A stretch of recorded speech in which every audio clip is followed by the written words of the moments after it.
So my name is Dr. Taylor Goodwin. I'm a naturopathic doctor, and the event tonight is Tastes of the Wild. So we're going to be tasting a lot of plants that either grow in the area or that are interesting and don't necessarily grow in the area. There are some flavors that people don't always expect to come from plants, and so this is a fun way to go ahead and get to try out a few of them, as well as learn a little bit more about them. So, really quick background, and then we'll crack into it.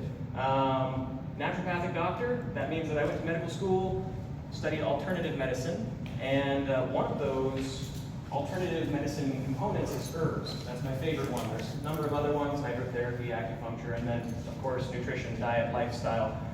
But herbs have a lot of really fascinating things that can be offered.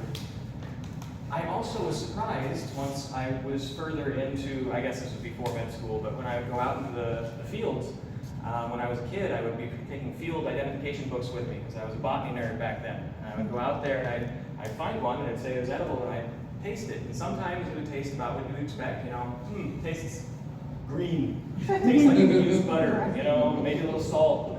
There was one field cooking book, or maybe it was a field identification, I can't remember which one, but it said in the little appendix on how to prepare, it said, virtually all plants are better with butter. And it was like, all right, okay, I can see that perspective, okay. But I came across some other ones that were surprising. Wild Brassicaceae family, like all of the Brassicaceae family, also known as the mustard family. Some of them have some real kick. I really like to add those in to some salads to just give some pop. And from there, I started to discover some other ones that were interesting. What we have here is a selection of what is in season, so there's more than we have here today. Some things were just coming out of season, so we got yarrow that's kind of half dried because that was the last batch before it was going to go. And then there are some others that will come more into season later. Like we got some perilla here, which is one of my very favorites. I was so excited to see it coming back up. But we didn't have a whole lot, at least where we had found it last year. So we also, however, have some plants that don't grow as well in this area that I just think are interesting that we're going to crack into as well. We'll start off by talking about tastes and the plants. For the first half, this is a 2-hour event, but we'll give you a break in the middle. We'll also talk a little bit about one of the easiest ways to prepare plants is as teas. So we'll throw in some tips about how to make an actually medicinal tea and some of the common mistakes that are made as we go through it. So that's first half. Second half, we've got a number of herbs in the back there that are all they're safe they don't interact with medications, that sort of a thing. That have interesting flavors, and we're going to go ahead and have where you can pick out up to 3 of them, and we'll make a little tea bag of whatever herbs you pick that you can go ahead and take home with your own custom blend of tea to try out something new. We're also going to have one of our blends that we'll give you over the break. So, with that, let's start with Schisandra. Has anyone ever heard of Schisandra? It's not one that grows a whole lot around here. Okay, we got a few nods. Another name for it or not? I honestly don't know another name for it. I think it just goes by Schisandra. So, well, there is it's not a name, but sort of a title. It's known as the 5-flavor berry. So I thought we'd start out with this one. It's pretty interesting. Benjamin, if you'd be willing to come up here. Benjamin's going to pass out little cups. And then he's going to also come around with any of the plants that we're taste testing. If they're dried, he's going to put just a little bit of the powder in your cup so that you can go ahead and taste it that way, if you want to. If it's a fresh plant, of course, just go ahead and take one of the fragments and go ahead and taste it. So, Schisandra, we're going to have this going around. And I want you to see what flavors you can pick up from it. And I'd love to hear what you find.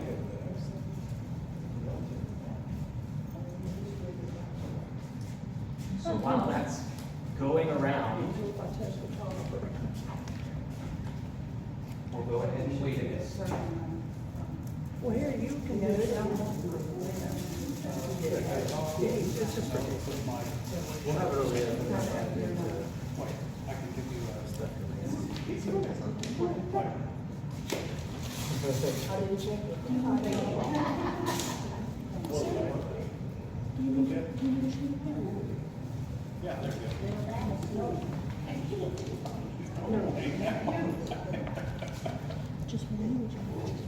Thanks for helping with the cups.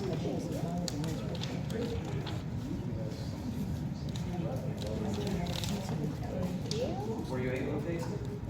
Yeah. Okay, so some astringency. All right. Definitely some astringency, some citrus. That's there too. Salty. Isn't it interesting to have all those together? Salty and citrus at the same time. Is it a berry? It is a berry. It's kind of got some fruitiness to it, but it's got a whole lot of other things competing for the fruitiness. Any other thoughts on what flavors you can pick out? This is a Chisandra. 5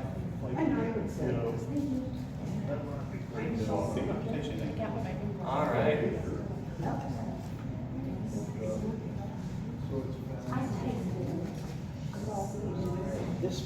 So Chisandra is known as the 5-flavor berry. We've already heard about salty. That's in there. It's one that's a little bit more subtext. We've got sour or lemony.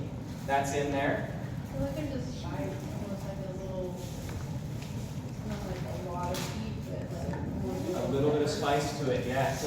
It has an undertone of spice. It tastes like if you got perfume in your mouth.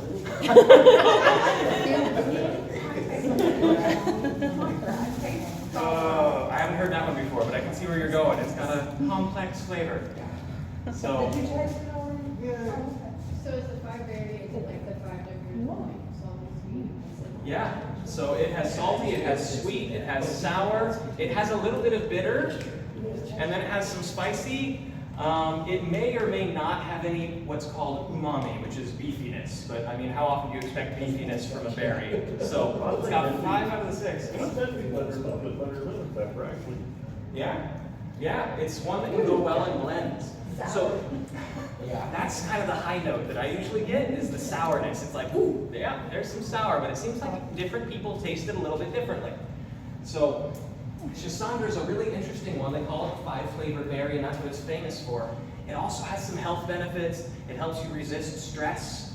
It helps you have a little bit more drive, and it helps your liver process things better. So it's got some health benefits in there too. We're going to be talking about a lot of these different flavors. All of these flavors can be found in various other plants. So salty, that one you can find in a lot of sea plants that grow in the ocean. We don't have kelp for you here today, but you can go ahead and try some if you want. Go down to a sushi place and I'm sure they'll oblige you. So, or you can cheat and have cooked sushi, which is called fish. So that's the level of my cultivation, right? My culture. But some salty taste. We also have on the other side of the salty flavors, oregano. It doesn't actually have salt, but it kind of takes down, there have been studies actually, it takes down the desire for more salt. So if anyone's trying to shift away from salt, oregano might be your friend. It takes down the desire, even though it doesn't replicate exactly the flavor. So that's salty. What was another one of our flavors? Sweet, sour. Sweet. All right, and then sour's one too. Sweet. There are plants that taste sweet. Anyone want to shout out one or two? Licorice. Licorice. Awesome. That was one I didn't think anyone would. Fennel tastes like licorice too. Fennel, yeah, fennel has some. Licorice, they both have that kind of aromatic flavor, and then the licorice has more of the punch to sweet. So, excellent. Know your stuff. Any others? Stevia. Stevia. And stevia leaf, we're going to have everyone try a little bit today. I'm going to let you know, it's more potent than the stuff you buy at the bags at the store. They dilute that down and put it to a binder a whole lot, so measure accordingly. But stevia is sweet, and there are plants, and it's just a leaf. So another one is monk's fruit. All right, what's another flavor? I think we had one after sweet. Cinnamon. Cinnamon is another sweet one, yes. Sour, I think you said, so another type of flavor, sour. So lemon, lots of the berries, lots of the fruits have some of that sourness. Sheep shower. Yes, sheep showers, also sometimes called mountain sorrel or various kinds of sorrel. Those ones, they look like little 4-leaf clovers. Sorrels do. Sheep sorrel, mountain sorrel. One of them has the heart-shaped leaves. And those are actually what's sold as 4-leaf clovers. They're not clovers, but they have little heart-shaped leaves, and lucky charms, they look like the right thing, so everyone's like, yeah, that's it. They taste really lemony because of their oxalic acid content. We couldn't find enough of those just now because our 45 acres decided not to have those. But, so sour, there are a number of plants that just look like little green leaves. I have those. Next, there was another one, spicy, that was mentioned over here. I don't know if I need to tell you about the fact that they're spicy plants, but peppers, obviously, but also the mustard family of plants. Yeah. Mustard families of plants. According to some botanists, there are no toxic mustard plants. So the entire family. Obviously, you still want to do your proper identification, but if you can learn to identify that family, that's where I get a lot of my spicy stuff, is I just go out and harvest whatever mustard is in season. All right, the last one before we actually go into the plants we have here that we're going to talk about is umami, or beefiness.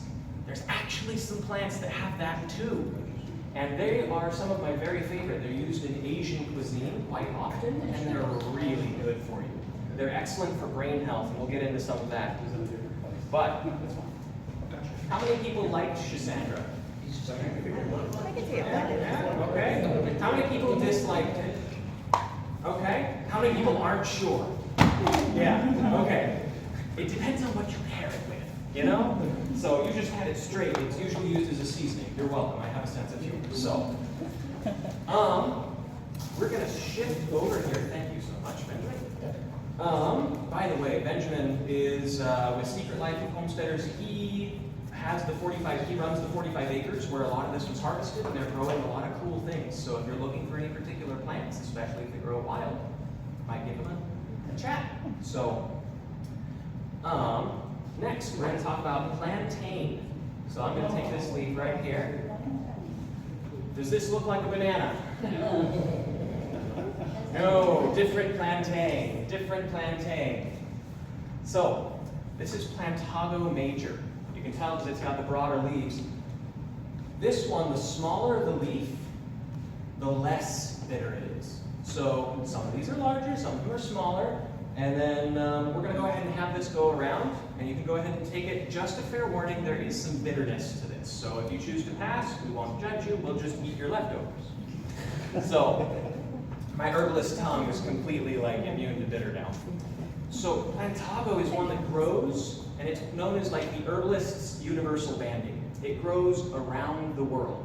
So this is one that's really useful no matter where you go. It's on every continent besides maybe Antarctica.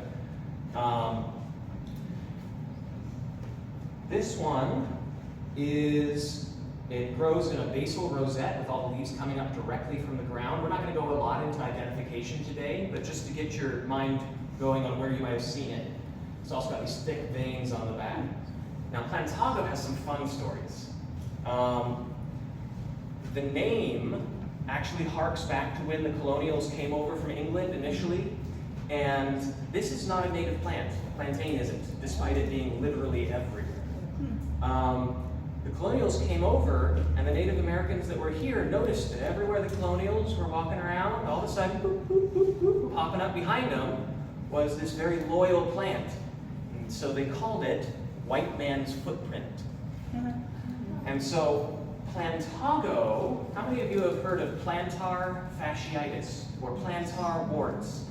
All right, so, or some other plantar unfortunateness. It seems like the word plantar usually is in conjunction with something you don't want to have happen to you, but plantar means bottom of the foot. This is the plantar surface of your foot.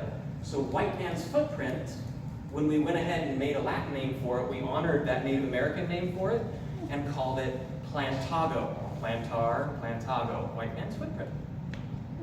So this one has been used for thousands of years in various places as a very safe pot herb.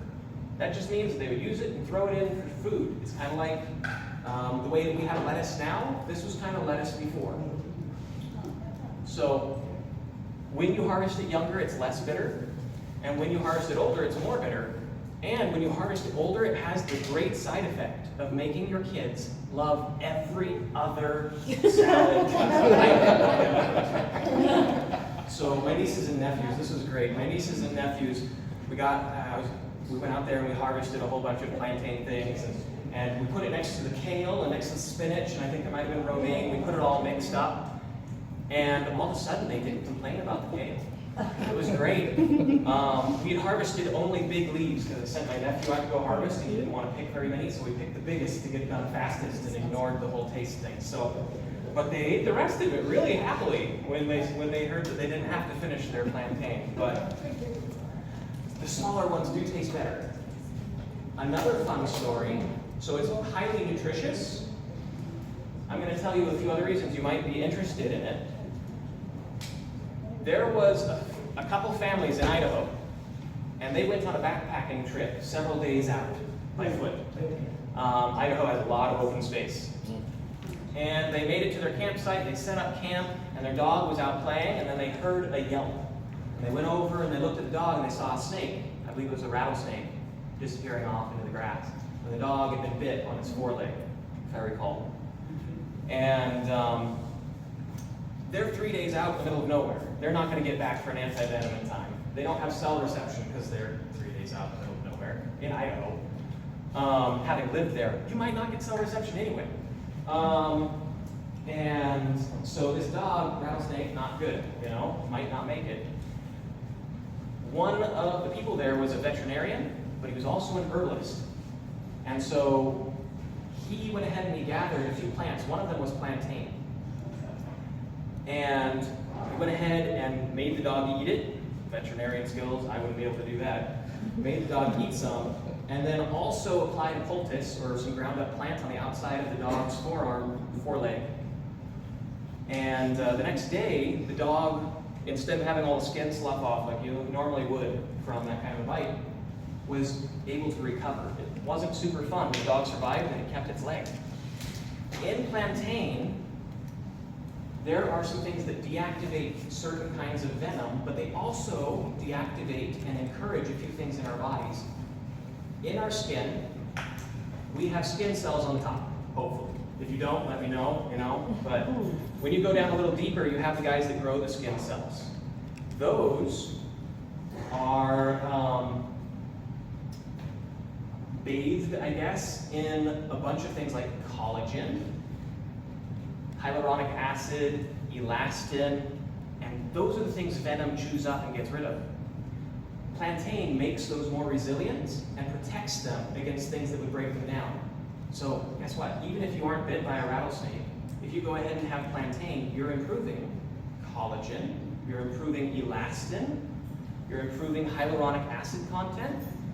In other words, you're helping your skin be more youthful and fuller. So, really good when you put it in soups and stews. I'm sure you've had kale inside of a soup, probably, and all of a sudden you're like, that can't be kale, it's not disgusting, Hey, we really like kale. I do too, actually, but Stop that on kale over here. I love it. I do too, it's just, but other people say that. So, That's true. Plantain, you could do it in a similar way. Back here. Is the narrow leaf plantain the same as the broadleaf? Excellent question. So we said that this is Plantago major because it has the broad leaves. There's another one, Plantago lanceolata, lance, narrow, long. That's narrow leaf plantain. It is used essentially the same way. There's a slightly different balance of which molecules help which parts, but basically for all intents and purposes, it helps the skin the same way. If you wanted the best thing ever, you can combine both of them and you'll get the best of both worlds, but they're very close. So, now that you guys have had a sample of some plantain, what are your thoughts? Could you repeat the second one? You said Plantago, and then what was the second half of the scientific name for the narrow leaf? Lanceolata. Spell it. We had gross. Was that what I heard? Grass. Grass? Grass. Fair enough. This one is one that tastes pretty much like the color. Tastes green. Yeah. Tastes like, there we go. It tastes like arugula without the spice, and I can see that. I actually like this personally. So, And good for poison ivy and poison oak. yes, it's really good for first aid things. Over here. How was it finding just from the ground and broccoli ground? Yeah, so plantain, I wasn't going to do a whole lot of identification, but if any of you have been here before, you know I can't help myself. So, I'll tell you how to identify this one, and then I probably won't have time to do the rest, but we can chat more after. For this one, though, it's everywhere. I'll tell you how to identify it. Plantain, we already mentioned how it has leaves that come directly up from the ground, not from a stem. Directly up from the ground, and then they come out in a circle. Like so. Like a dandelion, kind of. Yeah, like a dandelion. This is called a basal rosette. It's all coming up from the ground in the middle. It is pretty flat on the ground. It might be slightly elevated, but it is flat. So, the leaf, you'll notice, has really prominent veins on the back that you can feel like a washboard once they get bigger. Also, where's the leaf stalk? Here's a leaf stalk. Afterwards, come up and take a look at the leaf stalk. You'll see it's shaped like a U, like celery. Okay? And that's something that will help you identify it as well. Big ribs on the back, and then the leaf stalk is shaped like celery. And if you tear it, the leaf will tear, and then you'll hear it, well, maybe you're too far away. You'll hear the snick, snick, snick, and sometimes you'll get a vein that doesn't tear. That's something that happens with plantain very commonly, because the vein is much tougher than the rest of the plant. So, also, the last thing to identify it is when it puts its fruiting body up, it's a stem that comes up, and then it's got a bunch of seeds on a little diddly boinger, if you want scientific term. About 20,000 seeds can come off of that. I've got a press of plantain in the back that you can go and look at that has some more details, but that's an easy way to start with plantain. As soon as it's got that little seed body up top, nothing else really looks like it. If you do it when it's really young, wait till it grows more. There are other lookalikes. All right, but let's get back to the food and the tasting. So, as we go along, we're going to talk about a few things that are kind of tips to make tea. Our first tip is, notice that this is a tough plant, and it's also a fresh plant. If you're going to make a tea, and you want it to be a medicinal strength tea, live plants, whether they're tough or not, have cell walls throughout all of their leaves to maintain their nutrients. So you need to grind it prodigiously. You need to grind it a lot if it's a live plant. You can get really good teas out of live plants, but they're going to hold on to their nutrients. So you need to go ahead and grind it. That's key tip 1. All right, let's move to this next one. Anybody recognize this? Clover. We have white clover. And we'll go ahead and have this go around. Everyone can taste one. The flowers are edible. Technically, the leaves are kind of starvation foodie edible, but they tend to make people bloat. So we didn't give you leaves, you know. We like you, so hope you come back. So, but the clover, you'll notice that the little pom-pom is actually not one flower. If you look closely, it's got like, I don't know, 40 little flowers there.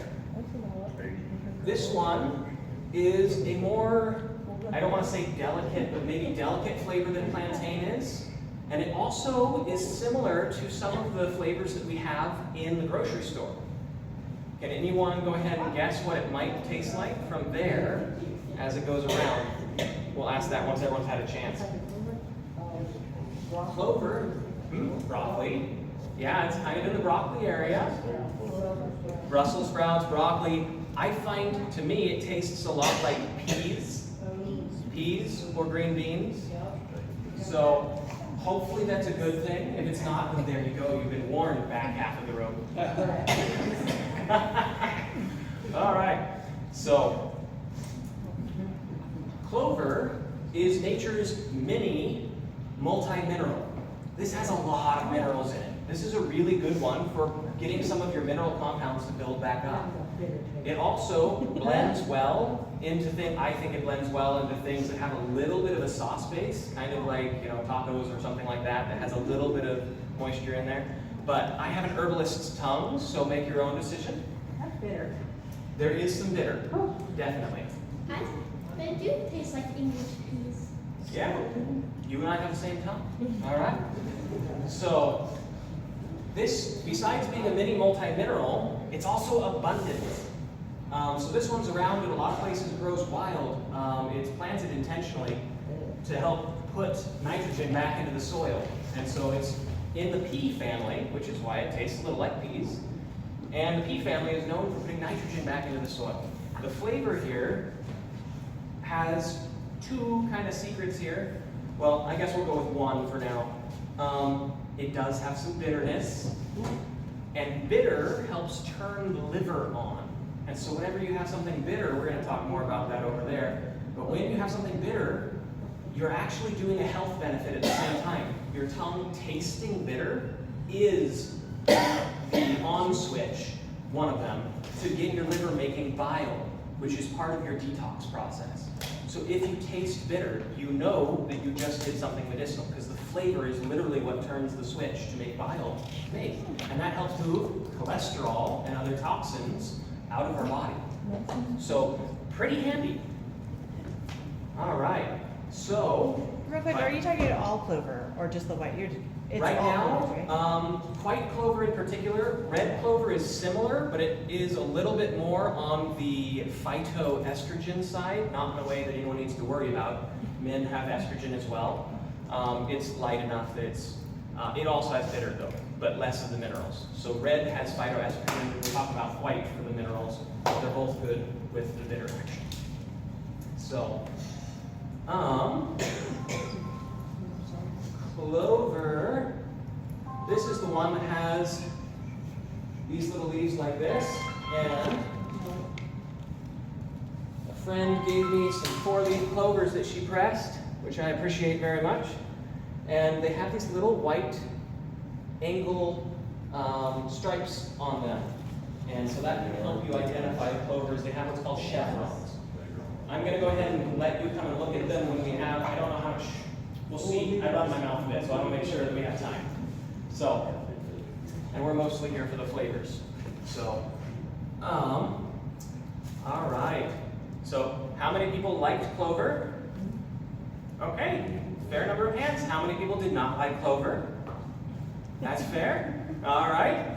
And then how many people are sure? All right, it's a pretty decisive plan. Got it. Okay, next. We've got these guys. Actually, this one's probably the easiest one to see. Anyone want to take a guess at what this is? Blackberry, what it looks like. Yes, blackberry. All right, raspberry looks similar. Blackberry, however, is a little bit darker. Raspberry has lighter undertones. So, blackberry, it's really nice that it just grows wild all over here. So for the blackberry, there are two things that you can do, and I'm going to talk kind of blackberry, raspberry at the same time. We only have blackberries here today, but here we go. Here are some wild blackberries for you to go ahead and enjoy. So blackberry and raspberry, they grow all over the place, and they're in season right now. Raspberry is not quite yet, but blackberries are right here. So I have noticed that when you get a wild version of a food that you think you're familiar with, it usually is a lot better when it's wild. It punches a lot more flavor. And so what does that tell us? It's healthy. It's healthy. It has more of the molecules than it does, like in the grocery store, they're grown to be big most of the time, and they're grown to be plentiful. They're not grown to be, I don't know, the way that they normally would be, let's say. And so the molecular density of all the compounds that we're looking for is higher in the wild ones most of the time. And so you get greater health benefits when you go out and find your own or grow your own. I'm sure that many of you here have heard that a garden tomato is not the same as a grocery store tomato. Big difference. And so one of my favorite things that I've ever eaten in my life was when I was in Colorado and I was hiking on a plant walk. I wasn't leading it, I was still before that phase. But I was skipping a day of college though. It's one of only 2 days I played hooky. Plant walk? Oh, responsibility gone. So, but I was going up on one of the mountains in the kind of just a little off the Rocky Belt, and Cattail Bob Seebeck was leading the plant walk, and he's awesome. And it's a thing. When you're an herbalist, you get a plant name and you slap it somewhere in your thing, and it's like it's rite of passage.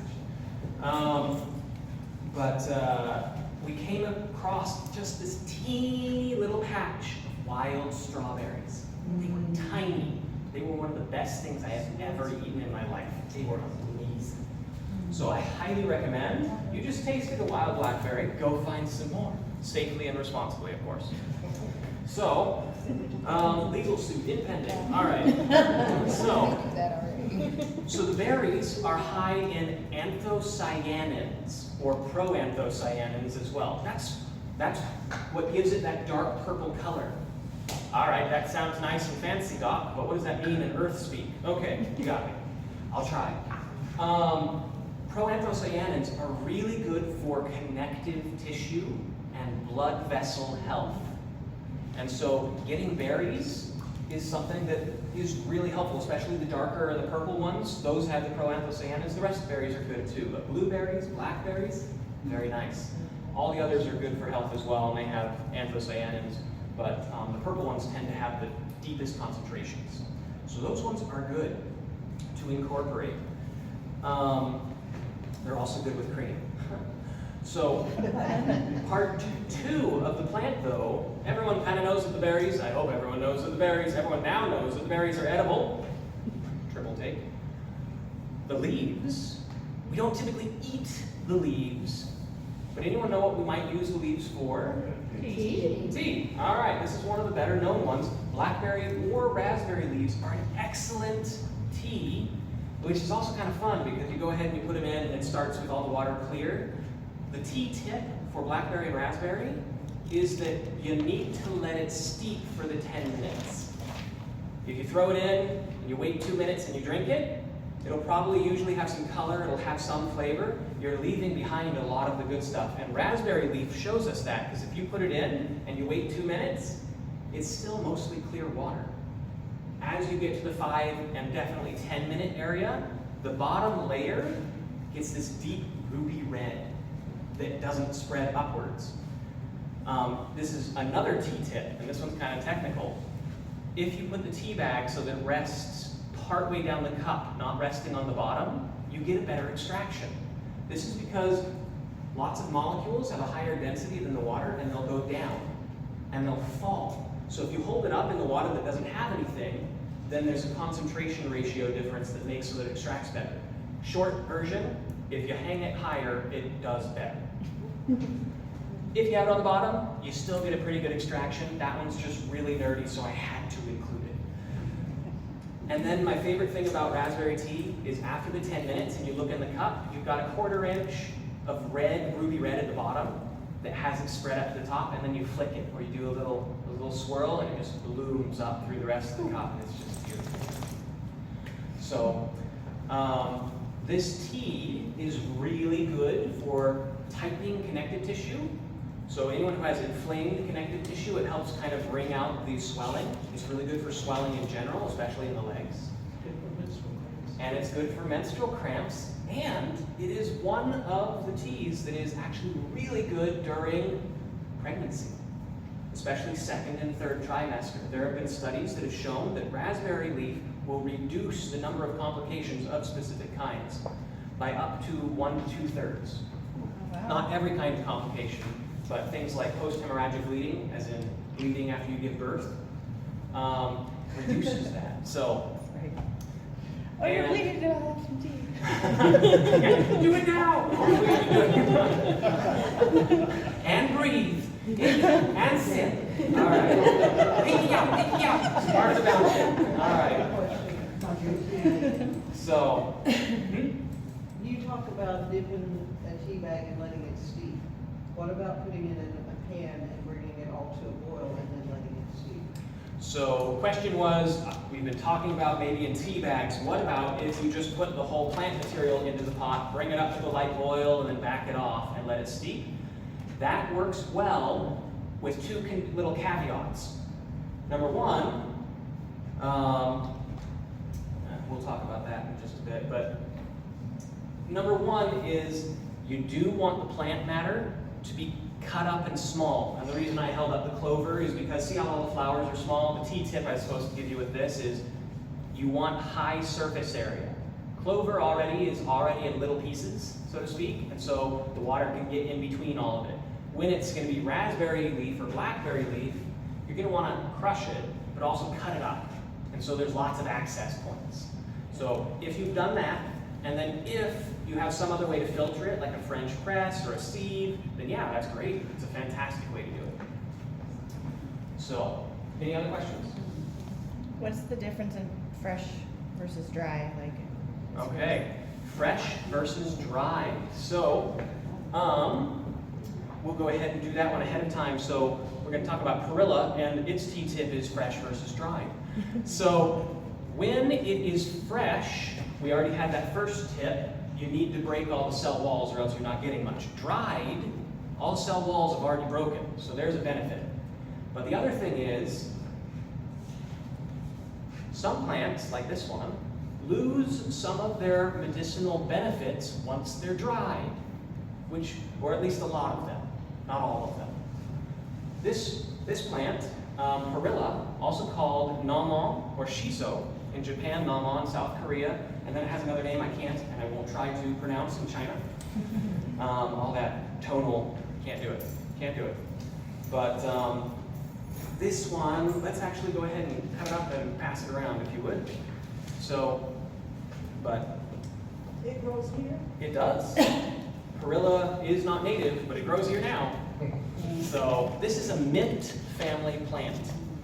And so if any of you have ever gardened with mints, what's the first tip everyone tells you with a slightly panicked face? Put it in a pot. Don't put it in the ground. Because it will take over your entire garden if it decides it likes you. So this one, fresh versus dry, this guy, when he's fresh, is really good for mental function, cognitive function. It improves your ability to preserve your current neural state. So it has something called rosmarinic acid, which has been shown to help nerves stay healthy. And so when there's oxidation in the brain, basically little things trying to steal bits and pieces of your molecules, this prevents that. And so they don't have little dings and damage building up. So, I have brain damage from severe repeated trauma from PTSD and CPTSD over 2 decades. And I had auditory comprehension that I had lightly before, and in high school and college I dealt with it, but now it's severe. Can you spell it?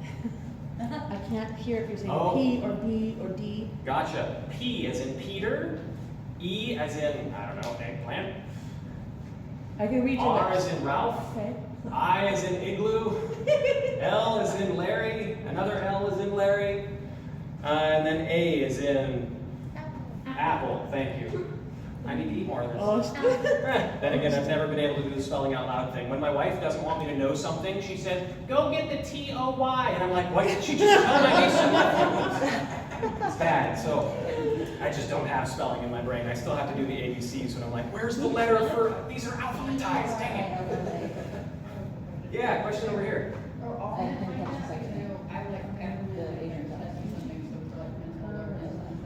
Okay, so the question over here was, are all mints good for neural activity? And the answer is no, not necessarily.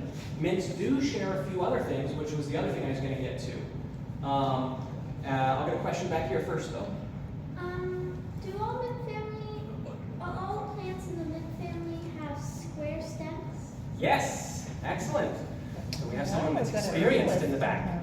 Pardon me. All right. So perilla is a member of the mint family. Mint family have a few things that help us identify them, because I can't help myself, and we had a great question about square stems. If you grab the stem of a mint plant and you rotate it between your fingers, I didn't bring a stem this time, I apologize. Didn't have very many plants, and I didn't want to take out one of the ones in case it's a light harvest this time. If you roll it, it doesn't go whir, whir, whir. It goes thunka, thunka, thunka, thunka, thunka, because it's a square stem, right? So the leaves also All mint plants have leaves that come out at the same level on the stalk. They're what's called opposite. So there's also a special looking mint flower, and you can look that up. We're going to go a little bit more into the flavor and the nutrient profile side here a bit. We had a question about if they're all good for the nerves of the brain. Lots of them are, not quite all of them, but there is something that almost all of them do have in common. And coming back to the question about fresh versus dried, if you have a mint plant dried, it's not quite as good for this other thing. It still helps, but I personally find it's much more potent when it's fresh. What's something that you guys use mint for? This is one that someone probably actually uses it. Digestion. Yes. So it's when you ate, and then you were like, oh, but that looks good too. And then you made that mistake, and then you're like, oh, I kind of got this rock in the stomach thing, and then, oh, dang it, the postman's leaving. And you go out there and you run, and it's like all the blood supply goes to your legs instead of your GI, which is actually why you feel like you have a rock in your stomach after you do some activity. This can help you mend the error of your ways. So when it's fresh, it will help move digestive juices. It's what's called digestive, but also carminative. It helps remove bloating and gas as well, in either direction or that's just staying there. And so Perilla has one last compound that I wanted to make sure and mention for tea tips. So here's another tea tip for you. While most of the plants that we've talked about, I guess plantain is kind of on the oil side, most of the plants we've talked about are good to extract in water. Does oil mix well with water? No. So we actually don't get all the compounds when we make a tea. So the tip is, you want to make tea with plants that are water soluble, at least the molecules you want to get out of them. How do you figure that out? Usually it's trial and error, or learn through experience, or someone else who has had experience. So this one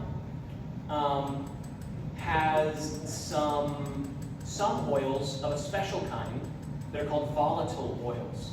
If we extracted them and concentrated them, we would then call them essential oils. But when they're still in the plant, we call them volatile oils. They're not concentrated to the same amount. You might have noticed when you were tasting it, it's got this opening flavor. At least that's how I like to describe it. And you can smell it pretty well, especially if you crush it.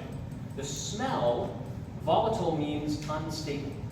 So those oils come off into the air, and that's why when you smell a plant really well, often it's because there's volatile oils in there. Volatile oils are the one exception for what oils can be extracted and can't be. Like in water, we can't get oils extracted usually. Volatile oils you can. Why? Because they're so excited they'll extract into air. They're gonna just go off anyway. That's why we can smell them. So when you're making your perfect cup of tea, if you're doing something like mint or another very aromatic or smelly, hopefully in a good way, herb, you want to put a lid on it. Because if you're heating it and you leave it open, a lot of that just goes out in the air, and then it all smells wonderful, and then you take your sip and it's like, that smells way better than it tastes. It's because it's all gone. So, ironically, by the way, I don't know about you guys, hot cocoa, yes, no? Any other yes? Yeah? All right. So, sorry, I like hot cocoa to the one person shaking their head. So, actually, I'm not sorry. Unrepentant. When you have, I like peppermint hot cocoa, and that first sip is amazing. And then after that, you can, pass it around to other people. It's like, here, I'll share with you now. But I used to think that the reason the first sip was so good was because, it's kind of like I had a clear palate, right? Sound like I'm a fancy gourmand. But go ahead and take a sip, and it's like, and then the second sip's like, that's good. The first sip was about 3 times as good, but that's still good. And so I tried clearing my palate once, and then I went and sipped it again, and I was all excited because it's like, this is gonna be good. And it was slightly better, but it was like, something's missing. The thing that's missing is all of those oils that do get extracted, they're less dense than water. So they can come up and they float on the top, and you get most of them in the first sip. A few of them might escape, so the second sip's like you're chasing that all the way down. But makes it sound like you have a problem. Hot cocoa, don't take me to a hot cocoa bar. Starbucks. So, good stuff around back. But, so if you want to have a really good flavor, put a lid on top of any aromatic herbal tea. And that'll make a difference in the medicinal value as well. Also, just to throw it out there, mint family plants are almost universally, to a lesser or greater degree, antimicrobial. They tend to help you fight off GI bugs. Usually I'd want to mix them with something else unless you get some of the really stronger ones, but they've got some good things going there.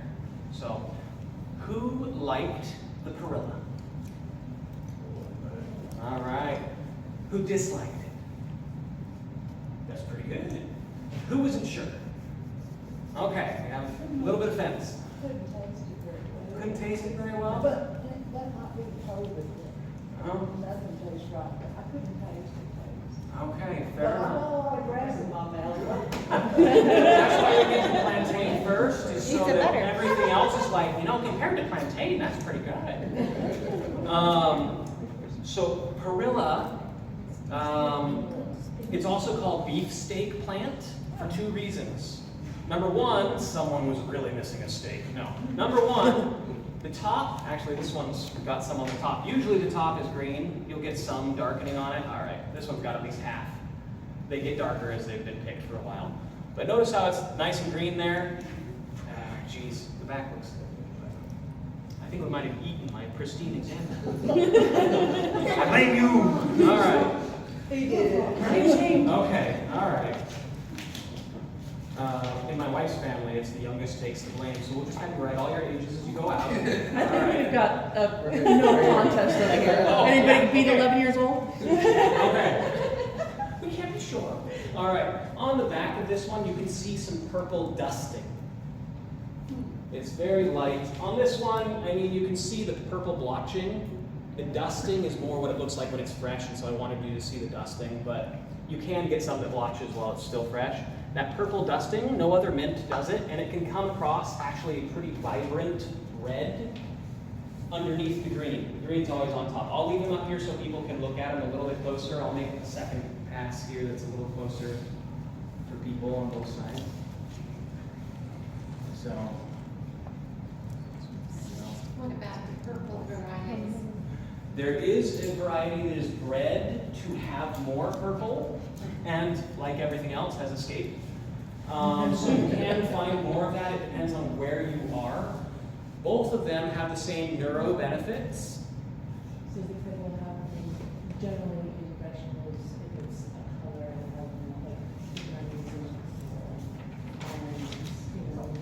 Sure. So someone had a question, if it has purple, does it have more particular compound? That's a good question. The answer is probably yes. A lot of the purple is in the plant and hidden underneath the green, so the difference is how much it comes through.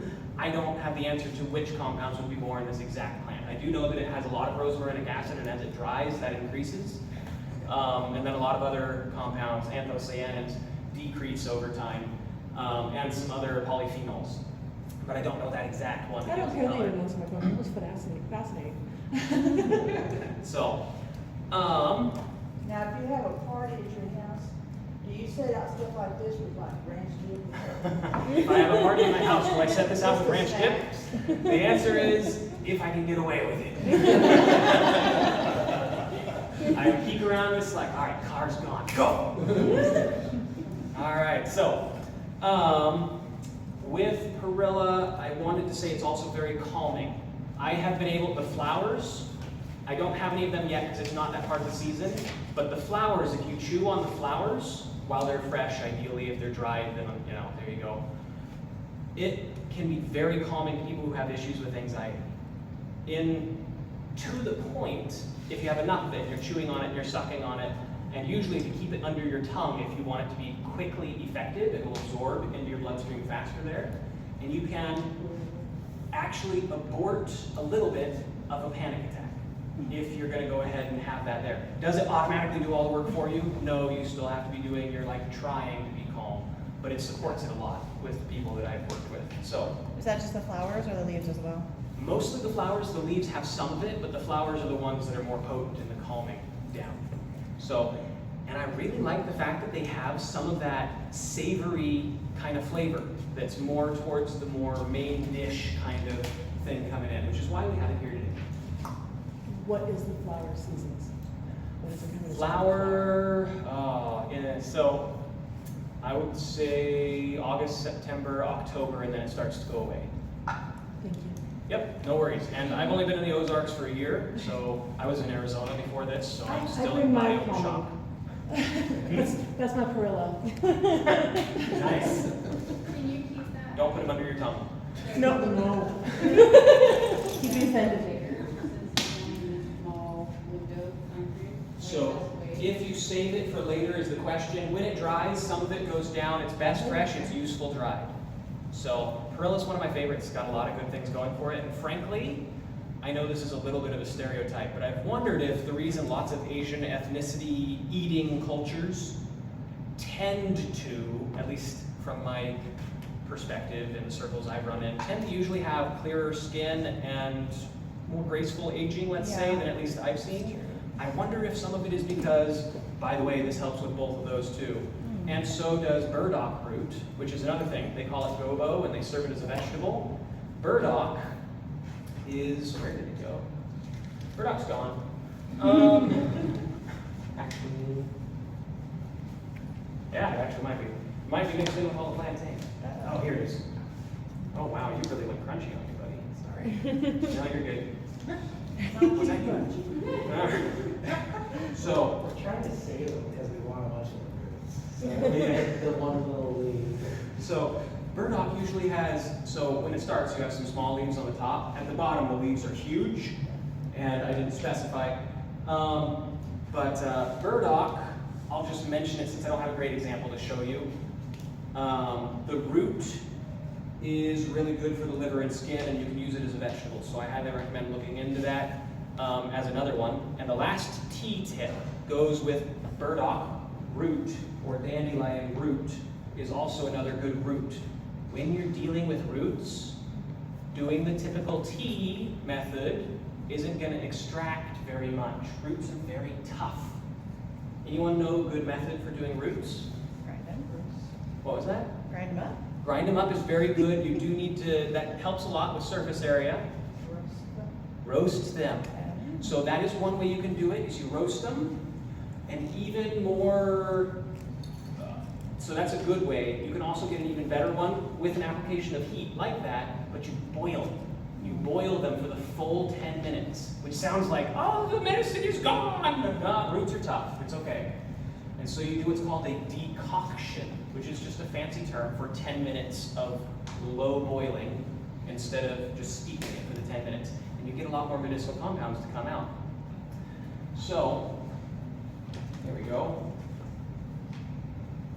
This is not burdock root, this is dandelion root. So, burdock and dandelion both grow in the area.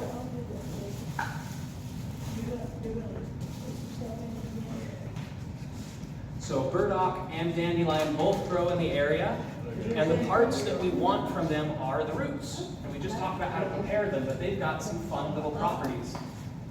I'm sorry. Sorry, I always want to be out there helping and then I get my train of thought knocked off. But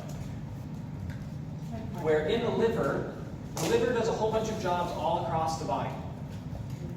It helps put into the blood what it's supposed to have there. It also helps take things out that aren't supposed to be there. It's a filter. And so if the liver's not happy and our blood gets all backed up with garbage, how do we feel? Like garbage. So you can usually tell if someone has liver issues if you look at if you can get them to write down a few details about themselves. And it's like, all right, my name's Tom, I live in America. Stop. You have liver issues. You live in America. You know, it's almost like Tom. If you put it on that side, So, dandelion and burdock are so good at rejuvenating the liver. I have seen people do a burdock, and usually I do burdock, and people don't know echinacea root's really good for the liver too, but I usually do a burdock, echinacea, and a couple other things. and I do a week-long kind of, I hesitate to use the word cleanse because that's been thrown around a lot in some interesting ways, but I've seen people's skin get 50% clearer or better in 1 week. And I've seen people have improved digestion after just 1 week. If you get the liver moving well, it can really help. Dandelion, flipping to the food side of things, also has kind of an interesting earthy flavor.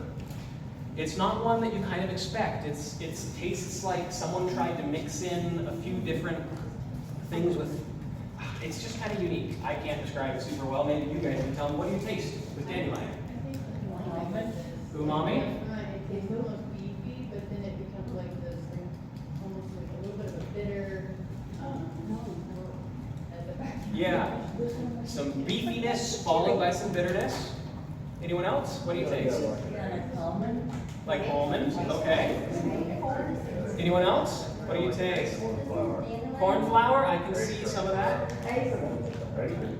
Oh, acorn flour. Yeah. Like it's very. Okay. It tastes like acorns. Yeah. So, I wouldn't have figured that out. It's good, but I can't tell you what flavor. yeah, and you'd think that mankind's #1 enemy would taste so much worse. You know? So for your week-long detox, using that, how would you do it? So I usually do this, and then it depends on the person and what roots, but I do a decoction because it's a root, and I do a tablespoon, and then I drink that 3 times a day. So, and then there are some other things that you can do, but that's kind of the base starting area. So dandelion is really good for cholesterol as well. And by the way, dandelion leaves, those are good for kidneys. And then the flower is good for blood vessels, like dandelion flower. So it's got a lot of good things in there, and as you can taste, some plants have unexpected flavors that are a little more palatable than we might think. This one, because of some of that deep earthy flavor, some people like to roast it and use it as a coffee replacement. Not because it's going to taste exactly like coffee, but because it has some of that savory note in it. So you're looking for kind of a deeper flavor drink. So some people will take dandelion root. Roasting it also makes it a little bit sweeter as well. Does that make a good cheese? Yeah. So as long as you do the roasting and the extracting and things, so you need hotter water usually. What about the flowers for tea? Hmm? What about the flower? The dandelion flower? Oh, Like you can get it with tea? sure. So, we had a question about the flower on dandelion and using it as a tea. The answer is, I usually would just eat the flower.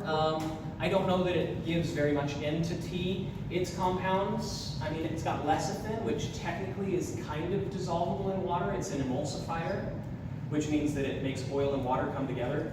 But the flowers are probably the least medicinal portion.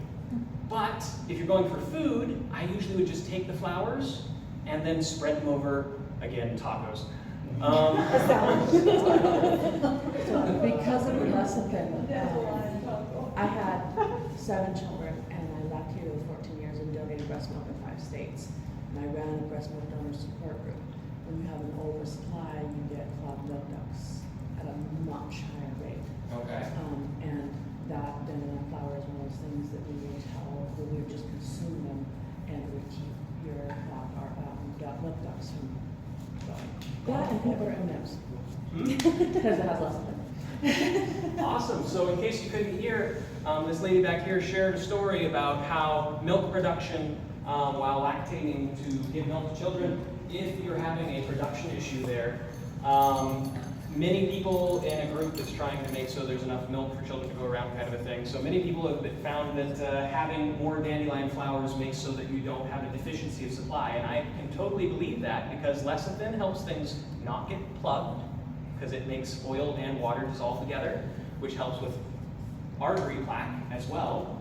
Also, things that have just a little bit of bitterness can sometimes help production, milk production as well. Some do, some don't. So interesting. I hadn't heard of that specific use, but makes sense.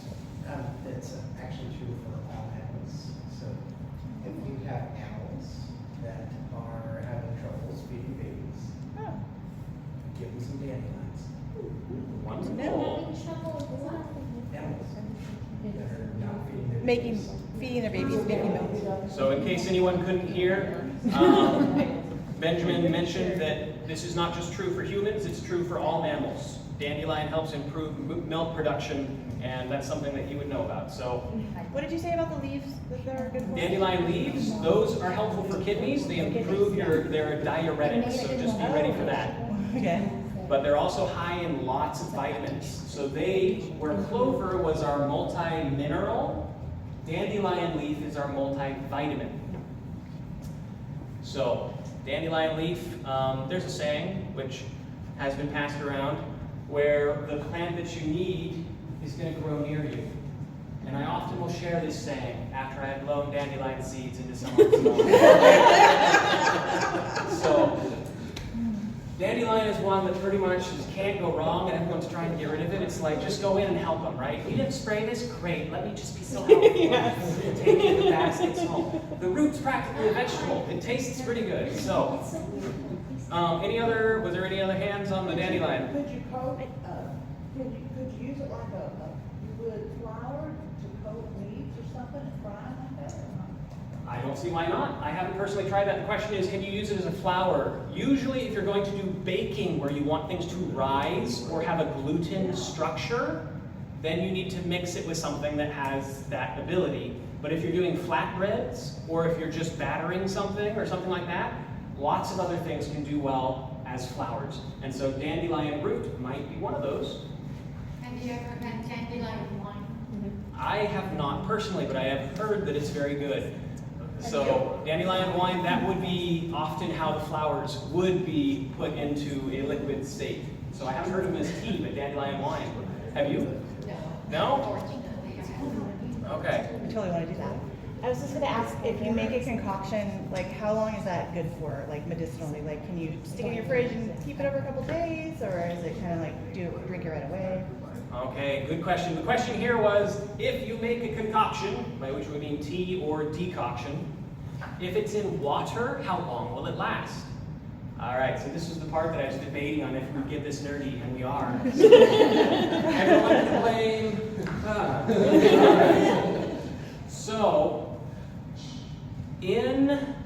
So if we zoom really far in on water, we have H2O, right? So we have an oxygen here, we have hydrogen here and here.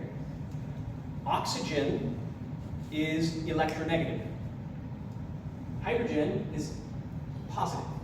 And they're bent in a kind of a V shape. So one side of the molecule is negatively charged, and one side of it is positively charged. What does that sound like? Battery. Battery, there's a negative and positive, yes. So there's some electric stuff. Oh, Magnet, yeah, it sounds like a little magnet. Water is magnetic. So if you take a magnet and put it in water, it all comes out. Small scale. It gets satisfied really easily, so we don't really see that happen. I've always wanted to be like, is it more wet though? So, but on a very small scale, water's magnetic. And that's actually why it pulls out water-loving things, because those are the other magnetic things, like minerals, those are charged. Oils, those are not. They're non-polar, no charges. So when we are talking about how long does something last, water's magnetism-ishness, there we go, that's a word. I'm surprised I got that in the suffixes. So the reason water's so good at extracting things is because it pulls on it, and then it pulls it out in solution. It, however, also continues to pull on it pretty roughly for the entire time it's there. And so if you have these magnets whizzing by, water molecules whizzing all over, especially if it's hot, and they're grabbing stuff as they go by, that sounds like putting children in the same room and saying, all right, now play rough, go ahead, and then, make sure you clothesline Jimmy as you go by. It doesn't last really long before stuff starts to break. We're now talking about tea, not children. Change your mental image, quick. But, all right. But 24 hours is how long tea will be medicinal after you have extracted it. If you refrigerate it, sometimes you can get away with a little longer, especially if it's a decoction from roots. Those molecules are almost always tougher, just because the plant stores things down there, and they're just tougher by nature. And so sometimes you can get up to 48 hours. Anything longer than that, the water is torn up a lot of the things that are in there. Some stuff is immune, and it's like it doesn't care, the water's tugging on it, it'll never do it hard enough. So, but medicinal, 1 to 2 days. Safe, you can sometimes get up to a week if it's refrigerated. Just make sure that you check it to see if it's cloudy, or if it's fuzzy, or if it has, if it's not cloudy and you can't see any changes, you can taste just a little bit of it. It might taste a little flat or something, but you can usually tell by eye if it's gone. But usually you can get up to 5 days, maybe a week in the refrigerator if you're not adding other stuff to make it last longer. Good question. All right, we have our next taste here. Go ahead and pass it around. Warning on this one, it is potent. So there you go. Be brave or be wise. Your choice. This one is yarrow, Achillea millefolium. This is, if I was Taylor someone Goodwin, it would probably be Taylor Yarrow Goodwin. If I had to have a botanical name, we're probably going to get one assigned to me someday. This was the first plant that I ever studied, and it's got some fun stories. It's the plant that Achilles, back in the war at Troy in the myth, it's the one that when he was, battling out all the other bad guys, and then one of his soldier friends goes down, and he's like, "Fear not, I shall fight off 7 men at once, and then staunch your wound." That Achilles. I've heard it once or twice, or 3 times, or 4 times. But, audiobook on the car way back, But yarrow stops bleeding. It's vulnerary, it's styptic. Vulnerary and styptic are 2 words. Vulnerary means wound healing. Styptic means it stops blood flow. Thank you. And so it's also, those who've tasted it so far, what's it taste like? Bitter. Bitter. It's got some strong bitterness. Ooh. That was a way too big for a piece. Yeah. It's a bitter that is blended with some other flavors. Star anise was mentioned. I find the word that, for me, kind of describes it is almost aromatic. Something like that. It's like this opening. It's bitter, but it's opening in its flavor.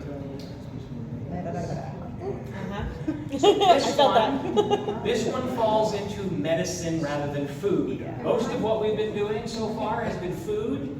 This one's more on the medicine side. This, if the mint doesn't help your digestion, then you go to this one. So, Are you speaking of the leaves or the whole plant? Or? the leaves are what I'm talking about. So this is another flavor that exists. And you can always put the flavors next to each other and say, you can have your yarrow or you can have your clover, your pick. And all of a sudden, all your problems are solved. So, all right, we're moving into some good time here. Okay, Question. Are you moving on from yarrow? I was going to move on I to just yarrow. want to know, but the ones, like the it's- native ones with the white leaves versus the yellow, flowers versus the yellow and the pink, like hybrids. Sure. Is there a difference medicinally? Awesome question. The question was asked. There are some decorative yarrows that have different colored flowers from the white ones that are usually what you find in the wild. The question was, is one of these more medicinally potent? The answer is white are probably more potent if there's a difference at all. So the reason for that is the pink or the yellow or the other ones that you find, those were specially bred in all likelihood and then escaped. And the breeding wasn't towards robustness or medicinal quality or anything that would be serviced in the wild. All the compounds you're tasting, the plant makes to help itself survive in the wild. So if we take a cultivated one that didn't have to do that, and we're specializing for color, it's possible it kept the same level of medicine. It's also possible, I don't need that, and it stopped making as much. And so both of them are going to be useful, but the white one is going to be better if they're not equal. The yellow one won't be better than the white one. Does that make sense? Yeah. Okay, question over here. Yeah, I kind of missed what it's for, Kind of missed. what it's good for. Oh, the leaf is really good for digestion, or on the outside of your body, You can use it to help heal wounds and stop bleeding, like Achilles, the warrior of old. And then we can have a drama club after this. So it's got a few other things that it's good for, but we'll move forward so we can have lots of fun flavors. How many people like Tiaro, by the way? Awesome, we got some back here. All right. How many people dislike Tiaro? Yeah, it's got some of that licorice thing going on with it. It tasted like Vicks. Oh, I haven't heard that one before. All right, anyone on the fence? Okay, on the fence, it's like, that's interesting in these ways and it's repelling in these ways. It's a lot like sage. Oh, yeah, Sage. that's what it is, yeah. And we have some sage right here to compare to these. Here's your $20. All right, so we have these spoons right here to make so it's easy to not do the cross, whatever. And if, hopefully everyone's okay to do previous cups or whatever, that might make it easier. So just tap it on that. Great. So we're sending sage around as another comparison because it has some of that umami sort of thing, and it's much less intense than yarrow. So sage is another mint, so we've already talked about it, and we're going to let that go around. And then we have two other things to taste, and then we'll take our break.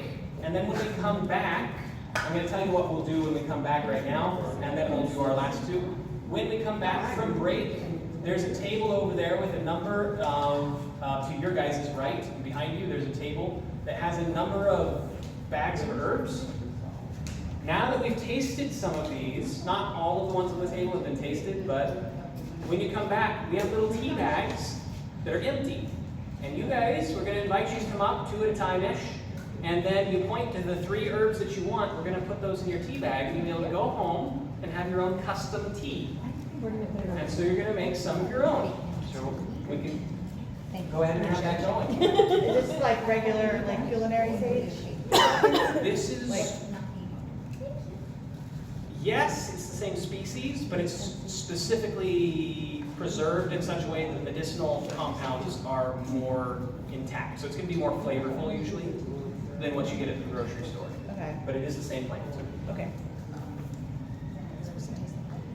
So, yeah, it's got a little bit more of the flowery side of the aromatics than the yarrow does, but they're both kind of opening, I find. Definitely not as abrasive as the yarrow was. Yeah. That's why we do the yarrow first, because then it's like this by comparison. It's so good. All right.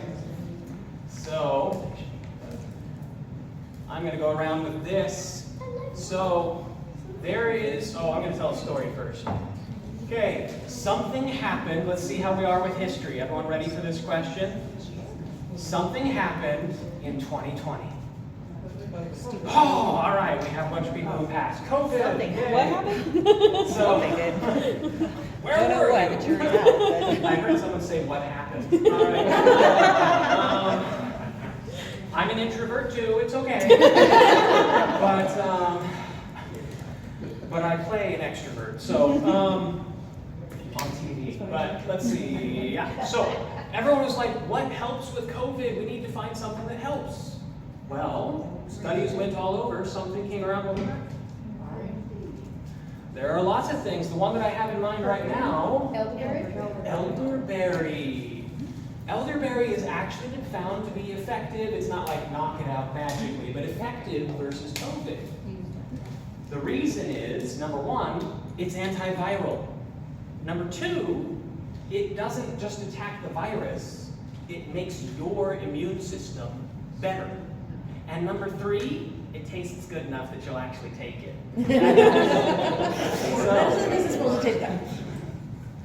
And are you talking berry? No. Or you're talking the berry or the root or? So we're talking the berry, but there is a caveat.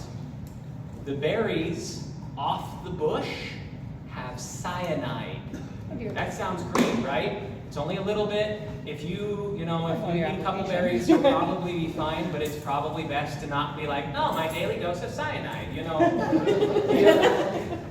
I'm trying to have, what was it in? Iocane powder. Anyone who's cultured, with really nerdy references, there you go. I'm trying to build up my resistance to iocane powder. It doesn't look like that. This is not just straight elderberry. Thank you. This also has some honey, cinnamon, cloves, and ginger. Ooh, yummy. So there's going to be a lot of flavors up in this one. Thank you. I appreciate you mentioning that. Did you make this? Good. Benjamin? Going back to Yes. sage, Yes. sage is one of the herbs that, we avoid when you're lactating because it will make your breast milk go away. Yes, sage is drying. So the herb that came after yarrow, sage or Salvia officinale, if you have enough of it, it will dry up milk ducts. It'll also help dry out sinuses if you've got that congestion going. It's a drying herb that doesn't seem drying while you're drinking it, and then after you're like, why am I feeling a little on the drier side? It's drying that way. So thank you for mentioning that. I just like talking about my boobs apparently. Question here. Why not? Mullen is a very, very good. Mullein. So mullei's one that you can play around with too. That one's good as a medicinal side. I was going more for flavors, but mullein leaf is good for lungs. I know. Antibacterial, anti-inflammatory, and mullen is. Mullei's a very gentle, good medicinal plant. It's one that you can mix with a lot of things. It's good for lungs. It's also just good for general tonic health. Do you use the So, flowers? we got a little bit of we got something coming up. Do you use the mullein flowers? The flowers you would usually use in an oil rather than a tea. We talked about how some plants extract well in one and not the other. Mullein flowers are oil extracting plants. And they are more on the side of relaxing muscles and taking away pain. So they're very difficult to use, but they are very useful. So, circling back, Don't help with the pain. the leaves a little less so, but they're kind of a gentle, wide effect. The leaves are, in my experience. I feel like there was one other thing that I was just about to talk about, but we have elderberry coming around. Oh yes, safety. Elderberry, all of the medicinal compounds, or at least most of them, are heat resistant, which is nice because cyanide is not.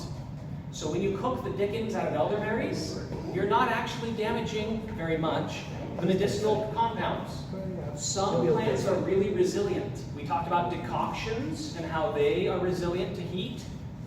Elderberries are the same way. Heat gets rid of the cyanide, which is very small anyway, so don't be too scared of it. I mean, if you went out there and ate fistfuls of berries, regularly, or several, like lots in one day, you could have problems. But you don't need to be like really scared of elderberries. But just so you know, some plants that we go out and we taste or we make tea of and things like that, there are some safety considerations. For example, we would not make tea of elderberry leaves unless under the direction of someone that has knowledge of how much to do that. It has more cyanide compounds. It also is really good at kicking. It's good at doing some other things that are antimicrobial and stuff. I won't go into detail because you probably shouldn't make that tea. So, Yeah, just dip it in and we'll taste it. Did you say this is something that you made? Yeah, this is something we made. Our elderberries Sure. are They here, probably not cooked it and then ripened up yet, so this is so last week. usually that's what they'll do. So if you get elderberry, it's really good for the immune system being increased. There is one fun exception when we don't want to use elderberry. Elderberry is not good to do when you are already having an immune system that's going overdrive. If your immune system's already up here and you kick it up further, you can have problems. That happened in COVID for some people. It was called a cytokine storm. So as soon as, if your disease is mild, elderberry is great. If your disease is already in the hospital, elderberry might kick up your immune system too far. That said, elderberry is fairly gentle, but if you're gonna do like, I'm having a quart, I mean, it's also a lot of syrup. Pick them when they're ripe. Your general administrative would be on the first signs of not feeling well, take your elderberry. If you're already deep in sickness, it might be too late to do that. The question is, in Dr. Goodwin's opinion, is elderberry something that is more of a preventative and early illness thing? And is it too late to be of any good later in the illness? I wouldn't say it's too late to be of any good, but it's absolutely better if you get it early or before. So this is something where you do like, all right, have your tablespoon of taste good medicine before you go off to the school. You know, so. Is this better as like, I mean, you can do this as a tea, or is this more like a tincture kind of thing? This one is more, you usually make syrup, because you have to do the heating, and then usually you'd add the other things, and it tastes good. So, elderberry makes good syrup. You can do some other things with it, sure, but traditionally the syrup also does some of the demulcent effect for the back of the throat that usually when you're sick is really nice to experience too. And you can mix in other good things, like ginger is good for antimicrobial and just being delicious. All right. I got a question. Sure. Alright, we were talking about the immune system. Yeah. So what if somebody has a very weak, trashed out immune system? Now would this help them raise it up? Question was, if someone has a weak, trashy immune system, will this help boost it up? The answer is, depends on the person. So, if it is weak because no matter what your system's buttons are being pushed saying, try harder, there's some reason that you don't have the resources to make it go harder. You don't just magically all of a sudden have those, right? And so elderberry comes in and pushes that button, and it's like, we don't have whatever to be able to work harder. Our immune system, if we're going to liken it to soldiers, we don't have any bullets. You can tell us to go and do better, and we can't. So if it's that kind of a problem, or your energy reserves are really low, elderberry won't necessarily be able to boost it if it's weak for those reasons. If it's weak just because it's like, oh, I don't really feel like doing anything and I've forgotten how to fight stuff, it'll get that one up and going. What do you think, like A biological? biological, Like humor, something like that, would it be okay to take this to help increase your immune system? that one's one where I would go into a person's history and stuff like that. So that one's a little bit, I can't put a sweeping statement on it. So, good question though. All right, we have one more, and then I think we'll go ahead and, I can run my mouth for hours. All right, we have two more. This one, that's David Line again, where'd you go? Here we go. This one probably has the prize for the most unexpected, like, flavor and scent from, like, what I would expect to come from a plant. When I first smelled it, I had to, like, do a double take and then a triple take, be like, is that really, that's maca? All right, so if you'd be so kind, we'll have this one go around, we'll have one more go around after it. While this is going around, how was the, what was the last thing we had go around? Elderberry. How was the elderberry? Who liked it? Lots of hands. Who thinks that kids would like it? That's one of its best medicinal qualities. Kids will take it. All right. So that one's really nice that way.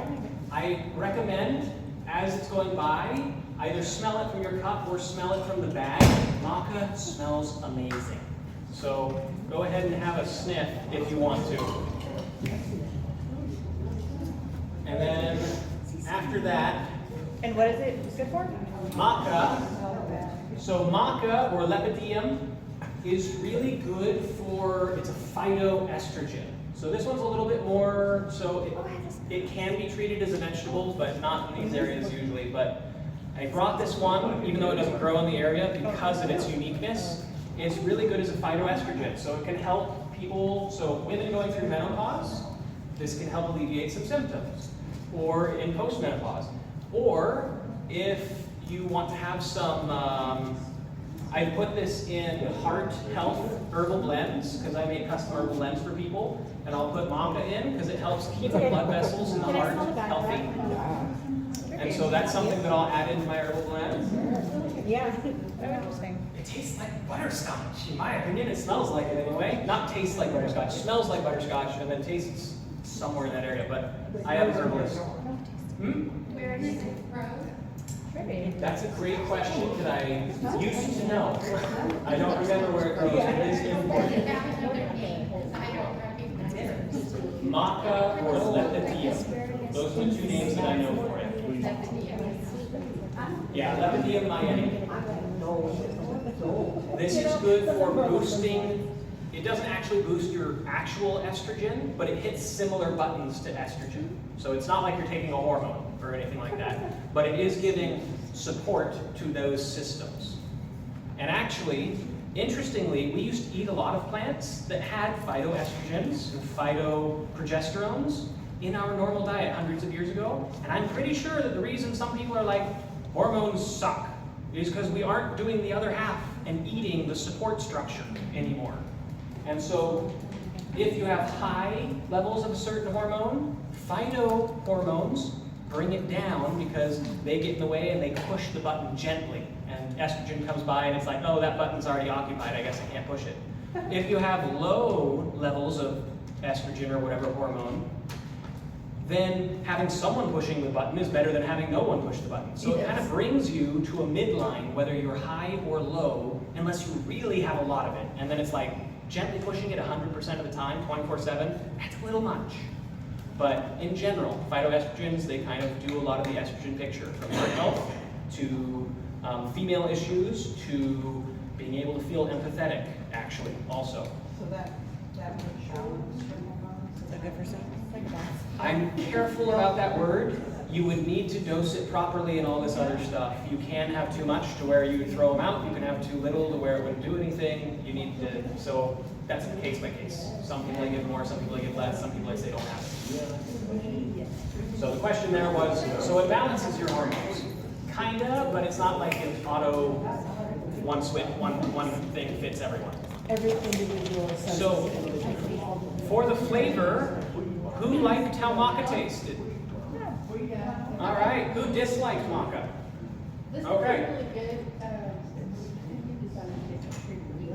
Cream of wheat, okay. What would other people say that maca tasted like to you? Asparagus. Or like a Asparagus, mushroom. haven't heard that one. Like mushroomy sort of? Mushroomy, I can see that. It has a sweet flavor and then a bitter aftertaste. Sweet and then bitter and then buttery. I can definitely see the buttery. And nutty. Yeah, and nutty. Chocolate? Yeah, I can see some of that, like the sweet is not like, it's more in that area of sweet than the straight sweet, yeah. Yeah, malt. what would you use this in, like cooking? Maca? Maca, you could do a tea, usually a decoction because it's a root, or you could, honestly, you can use it in foods. They do, I don't remember where it comes from because that detail has left my head. I knew yesterday. Probably China. Africa? Thank you. Oh. Africa. And they use it as a vegetable in some places. You can overdo it though, so it's kind of like, you know, but anyway, interesting flavor. Here is our last flavor before we break. And then after the 10-minute break, we will have a ready-made tea that everyone can have a cup of that we'll make for you. And then we're also going to make all of you those custom teas that I mentioned, where you pick 3 herbs and we'll go ahead and make you a tea bag to take home. Here's the last one that we're going to pass around. And by the way, this has a stone pit in the center. Don't bite hard. Do not bite hard. These are cherries. Wild choke cherries. What kind of stuff are you giving us? Choke doesn't have to do with this. Which is not the same as aronia. That's different. No, it's, yeah, no. Don't bring it to. Hmm? Yeah, actually, they're about the same size, aren't they? This Little bit of particular wild choke cherry, is it herbal or a tree? Tree. Tree? I'm pretty sure, I don't know. Sorry, I can't hear you. That's hard. Oh, actually. Yeah, they're black cherry, choke cherries. They can decide to stay at shrub level, like here or here. A lot of them will then, if they feel like they have room, or if they feel like they just feel like it, they can shoot up They to are. massive trees. Yeah, I would agree with that. Yeah, and then it's like, well, there go my berries, you know. They're all up there. So you can do some trimming techniques to keep the branches and the boughs low, close to you, but then you're still gonna have to fight squirrels. Mano a mano. Did you say this is the same as a wild cherry or like a black cherry? Yeah, it's choke cherry, which is a variety of cherry that pretty tart, which is, I believe, why it's called choke. Yeah, that's good. Like black cherry, I haven't bought cherries at the grocery store in so long that I can't answer. Tart cherry juice. Yeah, I haven't looked at the product in a long time, so I don't know where it is at the grocery store. They sell them now in like Out and around. cherries. Yep, they're in the Ozarks. Is the, Got these right off the 45 acres that we have up in Little Kansas. You might make sure you identify properly, but yeah. is the cyanide in the seed? The seed, yes. So there is cyanide in these, by the way. Ha, no, I'm just kidding. All right, it's in the seed, not in the berry. And what do they good for? So they taste delicious. They're also good for blood vessel health. They're also good for, I believe, antiviral. I don't use these ones medicinally as often. And the bark is highly medicinal, but it's not one that you want to do without training, because that one is like a sedative is probably the right word. It's a sedative. So it's kind of a little bit calming, and that can affect your heart rate in a good way or a bad way. So cherry bark, when used well and you know what you're doing, very nice. You can overdo it though. The berries though, enjoy. Enjoy the berries. Just identify them correctly first. Can you So. use the seeds? Can you use the seeds for anything? Your husband's evening tea? No, just kidding. Here's your last cup. Yeah, it's like there was a presenter who he did like business presentations or something like that, and he had an abrasive personality where he was really funny, but he didn't really care who he kind of knocked on the way towards his jokes.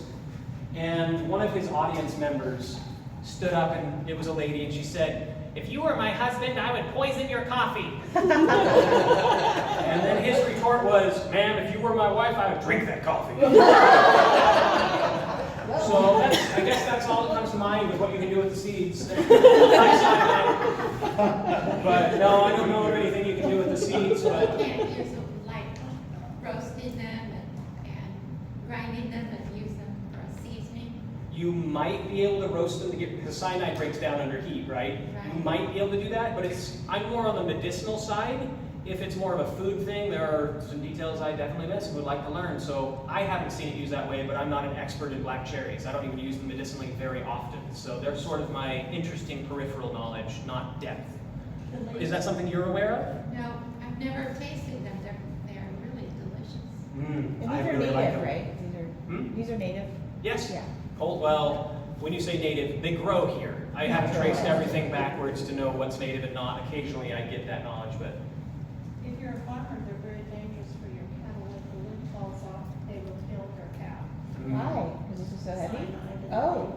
because the cow will come by and eat it and get all that cyanide, because the leaves have it too. Yeah, okay, that makes sense. That makes sense. So I guess All right, and I believe that I heard over here somewhere that someone else said the same thing, just to make sure everyone gets to hear all that. So, awesome. I think we're gonna go ahead and take our 10-minute break, which means we'll be back at 6:15. Oh, and then, is that correct? No, probably. No. Yeah, that number 15. 7. Okay, 7:50. 7:50. Back in time, everybody. So take your 10 minutes, and when we come back, we'll have tea blending and some tea for you guys to try. Thanks for coming.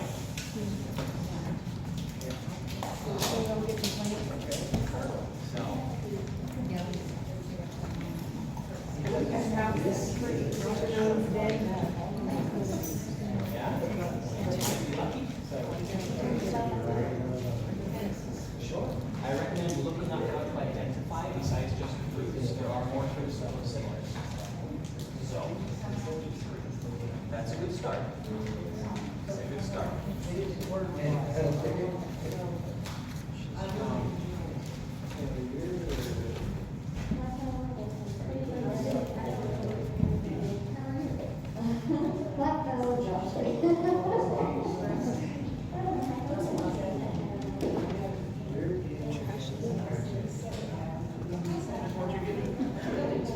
So it's actually being recorded, and so you can watch it on YouTube. The second half is literally just tasting the tea and then putting some tea into your bag to take home. That's all it's at. So it's okay. It's okay. I understand. I had herniated disc for a while, and it was like you couldn't get me to sit for more than an hour for anything. appreciate you taking the shirt. I don't know, yard or something. I grew up on a wood farm. So this thing, she had some.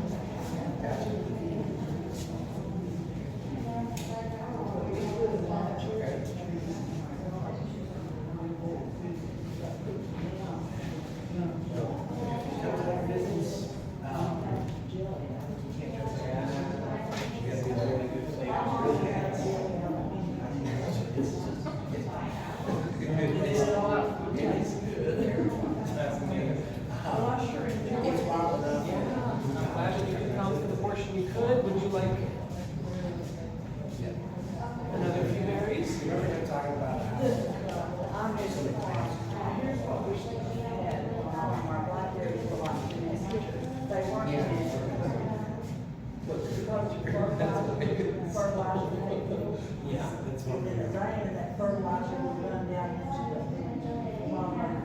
So, yeah, I mean, so those blackberries, do, they look like the fertilizer. Yeah, it makes a difference. Oh, so good. play with the idea of bringing the green out of the kind of stuff. On the trees. Yeah, you can find one. I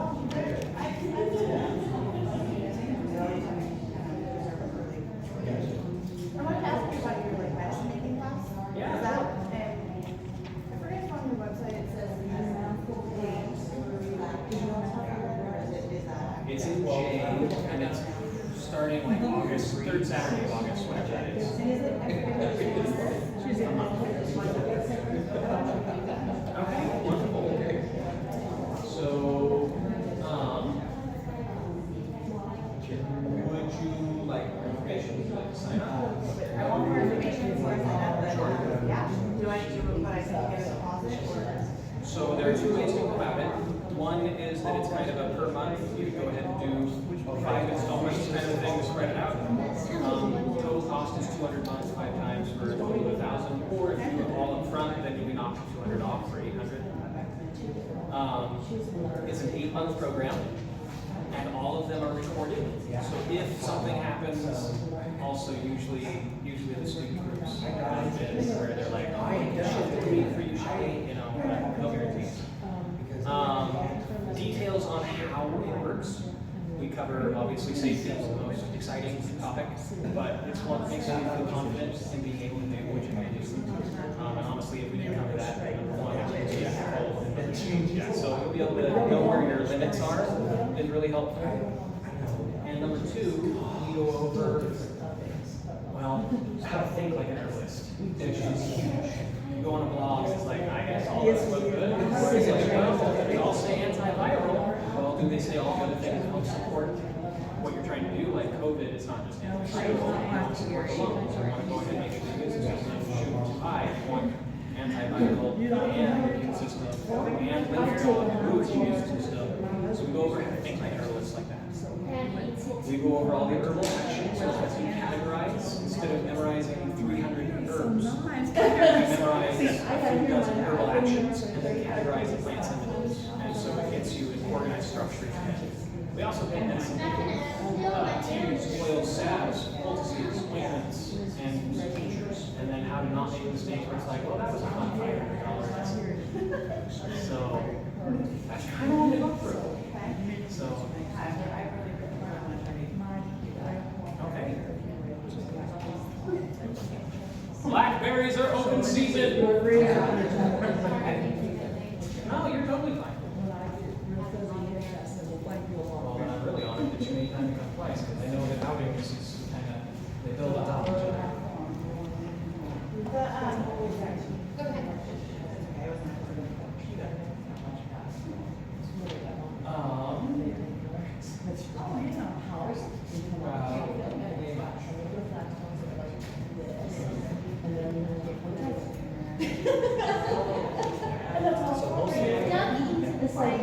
I would say it's usually the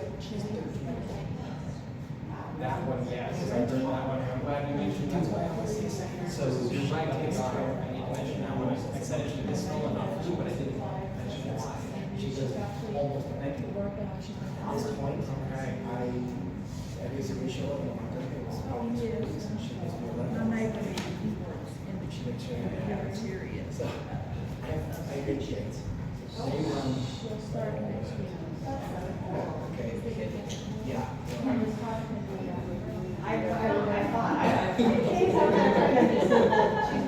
Wow, we're on the right here, just FYI. So,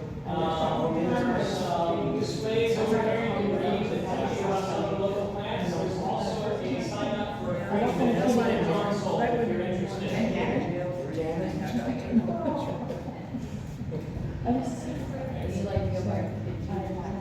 yeah, I do that also because. Sorry. And I will spell it. So, you had something, right? You said you had one other thing on the mind.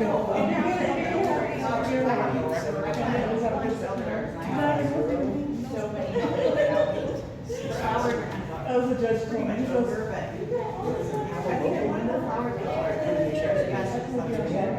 flowers are like weaker version for You can tee up the flowers instead of syrup. And it's a pretty safe. So, the tea will get rid of it. You always do hot tea with it, but it'll get rid of it. You don't ever have a leaf added to the flower unless it's on purpose. So, yeah, good question. Yeah, and I'm so glad we talked about the heat base. Today, I could find it on the internet about making syrup or anything without heating it. I thought, well, you probably need nature, whatever. There's so many things, but not quite as many as they seem to be what people think. And elderberries are resistant ones. Oh, we have stevia leaves that we didn't pass out. I wanted everyone to pucker. You like this type of thing? I've heard good things about it. Yes, I just all of it.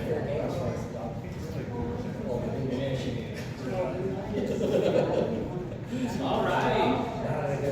We're going to go ahead and one or two people at a time will start coming up and we'll start making your personal tea.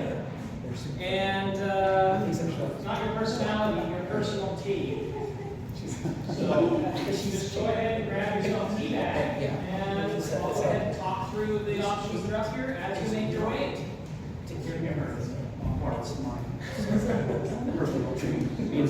Well, I'm sorry for making this happen. All right, we'll go ahead and turn the recording off. Thank you guys for joining us here.